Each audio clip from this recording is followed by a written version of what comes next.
दोस्तों 2 हफ्ते पहले ही लिथुआनिया ने रशिया से पंगा ले लिया था। इस पंगे में लिथुआनिया ने रशिया को पूरी तरीके से ब्लॉक कर दिया था, जिसका खामियाजा पूरे के पूरे यूरोप के देशों को देखने को मिल रहा था। लेकिन अब यूरोप के देशों ने भी रशिया के सामने पूरी तरीके से घुटने टेक दिए हैं। तो दोस्तों अब से 1.5 से 2 हफ्ते पहली बात है कि रशिया हमेशा की तरह ही कालिनग्रैड में अपनी मालगाड़ी के थ्रू अपना कुछ सामान पहुंचाना चाहता था, लेकिन एंड टाइम पर लिथुआनिया की तरफ से बोल दिया गया रशिया को कि आप यहां से सामान लेकर नहीं जा सकते हैं। ये सभी का सभी सामान रशिया कालिनग्रैड में भेजना चाहता था। इस सामान में क्रूड ऑयल, खाने पीने की चीजें और भी बहुत से इक्विपमेंट कालिनग्रैड पहुंचने वाले थे।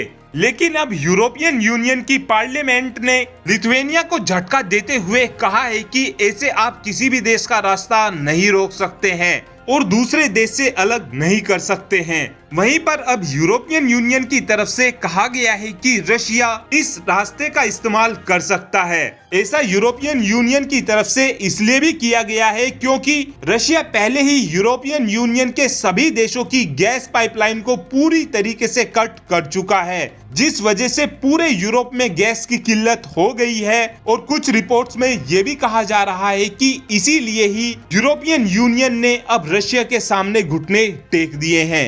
अब साइबेरिया के प्रेसिडेंट की तरफ से भी एक बहुत ही बड़ी स्टेटमेंट दी गई है। इस स्टेटमेंट में साइबेरिया के प्रेसिडेंट की तरफ से कहा गया है कि पूरी की पूरी वेस्टर्न कंट्री मिलकर रशिया को अलग थलग करने की कोशिश में लगी हुई हैं। और अगर ये सब नहीं रोका गया तो आने वाले समय में पूरी दुनिया पर फिर वर्ल्ड वॉर 3 का खतरा मंडराने लगेगा। दोस्तों इन दोनों ही रिपोर्ट को लेकर आपका क्या ओपिनियन है? आप अपना ओपिनियन कमेंट बॉक्स में शेयर कर सकते हैं।